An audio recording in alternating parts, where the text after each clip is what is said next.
In this episode, we look at the pictures of a dog And a cat. and a cat.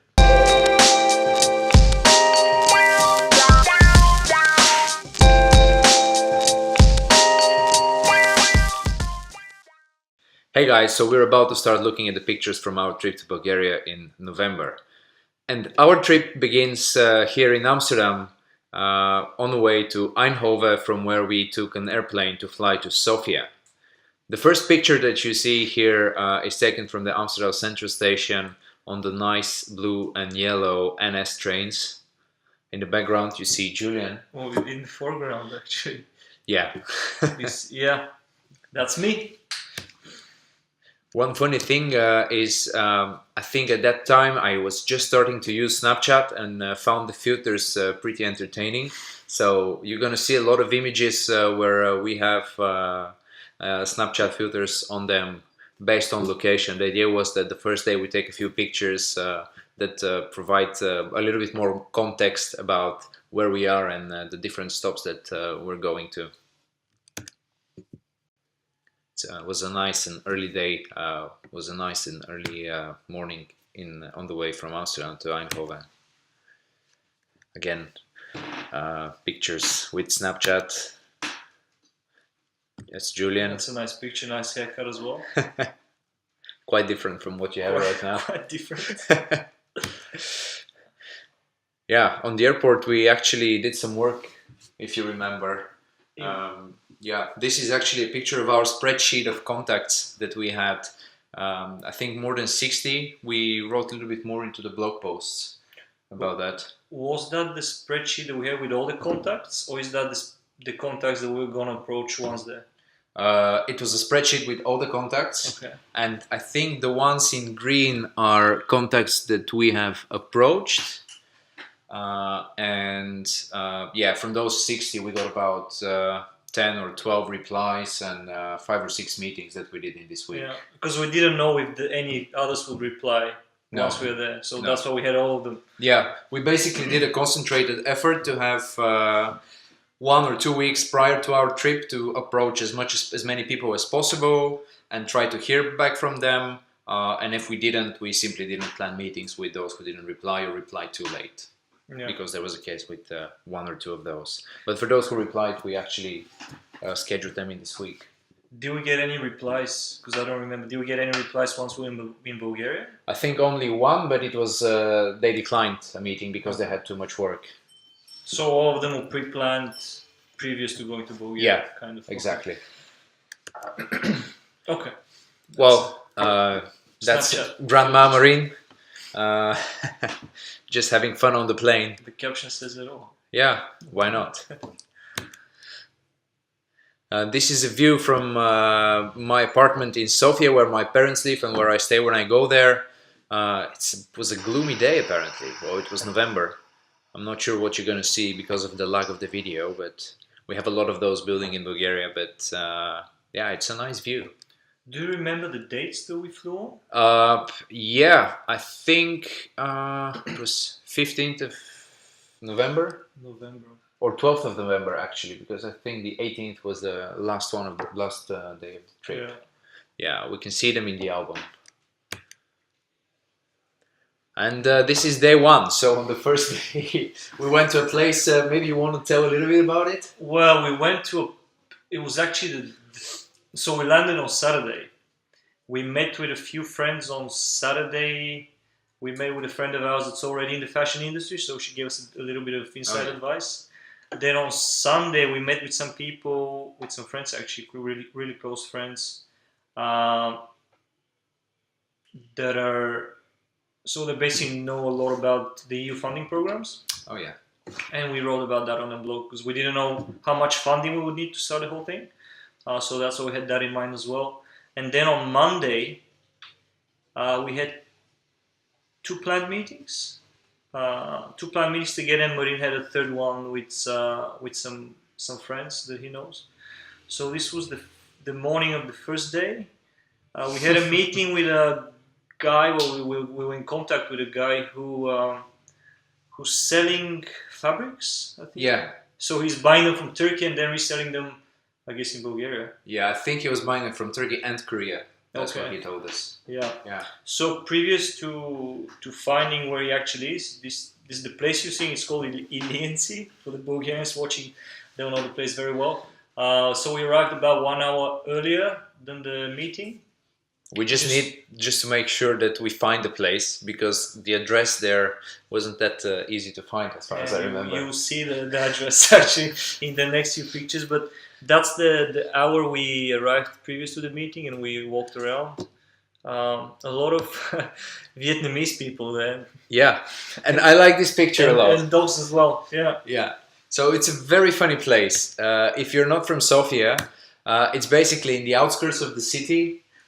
It's this huge market with a lot of Chinese and Vietnamese people. Very posh place. Very posh place. Yes, definitely recommend it for you to go and check it out if you're on a trip in Sofia.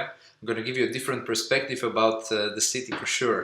But you can. What was really amazing is that you can buy everything from school bags to bike tires, to tires for cars, to fabrics, a lot of sportswear as well. Well, everything. Everything. Really, you can, whatever you need, even electronics, you can go there and probably find something. Hopefully it doesn't explode in your hand. Hopefully. But it was... What was I going to say? Well, it's a big contrast coming from Amsterdam. That's what I was going to say. It's a huge contrast. And it's funny because it was also the first step of our trip, so the first meeting and the first place that we went to. And the way we're going to show you the other places after that, you see a big improvement on the setting, on the scenery, to the places that we went to. Basically, we went from the lowest low and gradually improving throughout the week.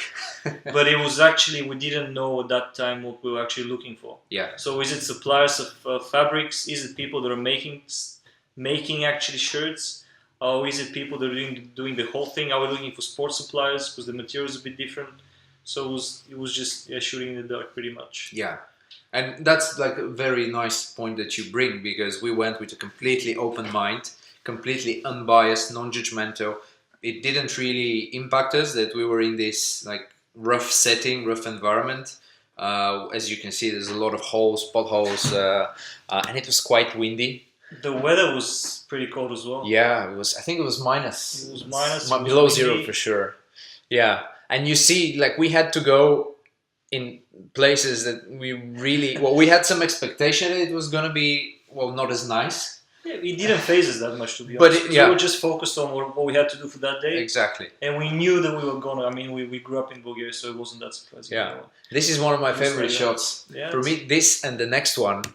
This is like the set from the set of The Walking Dead. Do we need to censor that? No. This is for if you're just don't look at the pictures if you don't like them. And that's a nice picture. This is in the background. You see a small white construction, a caravan. Yeah. This is where our meeting was. That's our meeting room right there at the end. I remember the building the building we see on the right. Yes. They used it was actually a manufacturing facility to make tea. Oh yeah. I think they were packaging some tea there. Yeah, there is tea. On this picture what's in focus here. So the with the big windows in this building, there's actually a running business in here. You can see the windows are a bit newer than the whole building. Yeah, you see the contrast. Nice the architectural choice. Investment. Yeah. Well, they have one of those containers for recycling, so that's nice. Serious business operation going on. Yeah. So we had our meeting in this place, but before we skip to the next one, I want to go back. What do you remember about the meeting when we went there? Well, we carried. We had a few samples with us. So we carried those in. We showed them to the guys. It was a guy. I think he owned the whole operation. It was a few of his employees. So he looked at the shirts. He hasn't seen that before. I remember that. Straight away he was quite surprised that shirts are made out from that material. And then he quickly saw that he couldn't actually help us. But he was very honest about it. He didn't pretend to, give me some time so I can explore. He just said, no, we can't help you. But I think they were very open about that, and they immediately started thinking about contacts that they can refer us to. I think they mentioned a few companies that actually are making shirts, so that may have some more experience with this. But regarding the fabrics, they couldn't help us. Yeah, well, it was a common thing that everyone knew someone who's tailoring shirts, but no one knew where we can get the fabric from.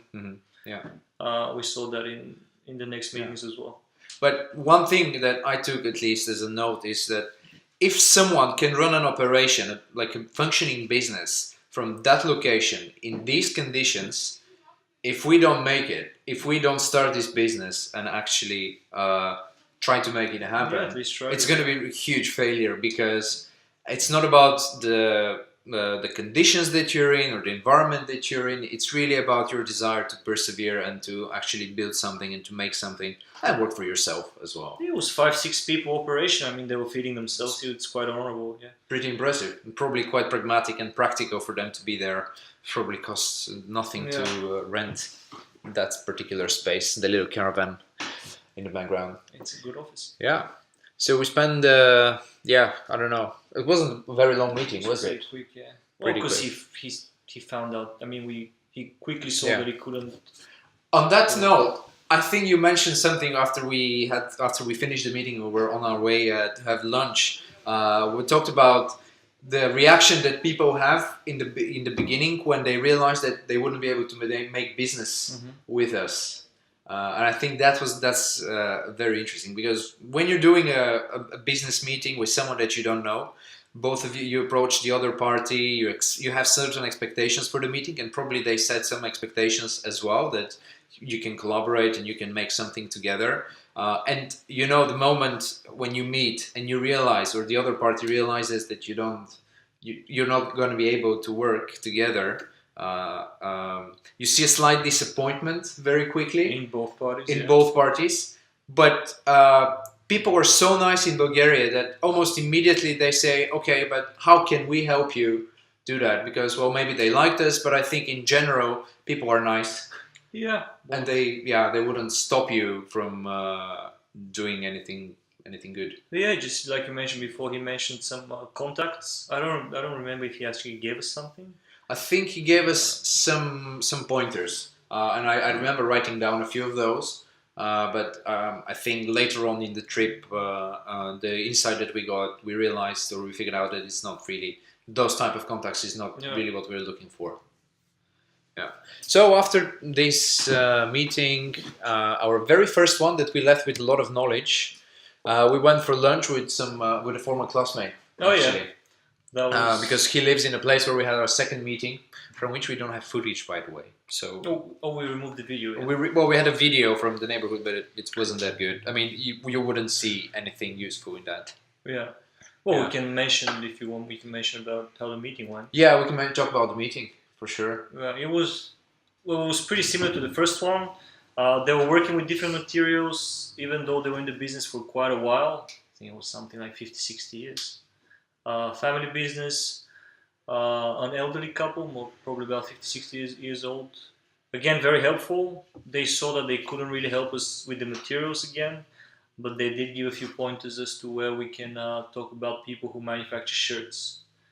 And I think at that point we realized that it would be very easy to manufacture the shirt, and there's a lot of places in Bulgaria to do that, if we manage to find the fabric. Yeah. So that was a milestone in the thinking of what we're actually starting to look for, and what's our first and most important step. Cool. Did you feel discouraged at any point after the first two meetings? No, I just waited to see how the week would go. Yeah, it was the same for me, actually. Yeah. Just learn as much as possible. That was actually the only expectation from this trip, was, at least for me, let's learn and get as much information as possible. Yeah. And Julian, by the way, doesn't like to have pictures taken of him. So you can imagine that explains the nice face he's making. Yeah. Oh, that's a nice one. That's at the end of the first day. Sofia is very pretty, in my opinion, especially by night. And right now they're doing a lot of renovations in the city center, and there's some really nice views that you can have. But what can you tell us a little bit more about this building? We can say a lot about that building, because it's the building that actually worked in for 2 years as a Congress manager, which was an interesting experience. I mean, it was a nice experience, but yeah, after that I figured out there could be other options, so I learned to code, and then that pretty much changed everything. But I did spend 2 years there working as a Congress expert. Yeah. And tell us about the Wi-Fi connection there. Yeah, well, Wi-Fi is legendary. Yeah, there's a big range around the building. Very nice, strong Wi-Fi. There's a lot of people that arrange their meetings. The best Wi-Fi in Sofia, the best public Wi-Fi in Sofia. Trust me. Yeah, there's a lot of people that arrange their meetings around the building. So there was a Congress. I think I don't know, in the middle of my employment there. That there was a huge requirement for Wi-Fi connections. I think it was about 1,600 devices or something like that. So we did install that Wi-Fi that was used for the Congress, and then now people are using it. I think at that time they were mostly using Pokemon Go. Oh yeah, that was big, and I think some people still do it there. They might still be doing that. Yeah. Cool. The next day, it was our day 2 of the trip. We headed to Russe. What was very particular about this trip was that it involved a lot of traveling. How much in total? Yeah, we rented a car. Oh yeah. We rented a car, and then we drove 4 hours, maybe 4 or 5 hours to Russe, where we had a meeting which was scheduled for 1 hour, I guess. Yeah. Yeah, so it was about 8 hours drive that day. For that 8 hours for one meeting. For that meeting, yeah. Yeah. But as we mentioned in the blog post as well, we didn't have any other people book that day for a meeting, so. And it was definitely worth it. Just check the blog post to see the outcome of that meeting. Yeah, I don't remember what the weather's like, so I'm waiting for the next picture to come up. Yeah, well, first we started in Sofia. Wasn't that nice? It's a lot of traffic. Sofia is very congested, especially in winter time when everybody's in the capital and going to work in the early mornings. So you see 0 miles per hour, 0 kilometers per hour. If you live in Europe, lots of traffic. So it took us quite a while to get out of the city, I remember. Even though we went quite early. And we arrived in Russe, and I remember the weather. It was very cold, and it actually started snowing. Oh yeah, that was actually the first snow. Yeah. But Russe is an amazing city. It's really pretty. It's on the bank of the Danube. It has a lot of nice old architecture. You're gonna see some of the pictures here. They don't really do it justice, I think. Also because Vienna, of the weather. Oh yeah, small Vienna. Yeah. The pictures don't really do it justice, though, and the weather was not very nice. Not perfect for taking photos. But we promise you we're going to deliver or make some nicer pictures next time we go to meet our partner there. We arrived a bit early, 1 hour previous to the meeting, so we had lunch, and then we went to the meeting. Yeah. That's I think the town hall or the municipality building. Yeah, but it's huge. It's like a spaceship. Nice architecture. Yeah, on the way back we had some nice views actually. I remember trying to be quick to get to the highway before it gets dark. Oh yes, yes. So kind of in a rush, we got. I think we got a bit lost at some point. Yeah, we skipped one intersection where we had to turn right. I think actually. Yeah, the way it is from Sofia to Russe, like half of it is highway. It's really nice and very quick. But then the rest of the road, it's not bad, but it's not a highway, and it's quite a busy road because there's how you call that? Like there's it's a connecting point between Romania and Bulgaria. So you get a lot of traffic there, a lot of trucks that are transferring goods across the country. So it can get quite busy on the roads. Yeah. And it was wintertime, so we weren't sure about the weather. That's a picture of me on the petrol station where we stopped for a little break and some Wi-Fi. Yeah. I think I remember because I was also playing around with Snapchat at the time, and I had a few people following me there, so I wanted to keep them updated, even though they had no idea what's happening. But whenever I could find Wi-Fi, I just started uploading. Yeah. Well, the nice thing about Bulgaria is quite a lot of Wi-Fi. Yeah. So unless you're driving in the middle of a highway, there's pretty much you're close to a place that has a Wi-Fi. Yeah, everywhere you can stop. Quite quick as well. Quite quick. Is nice, useful. Yeah.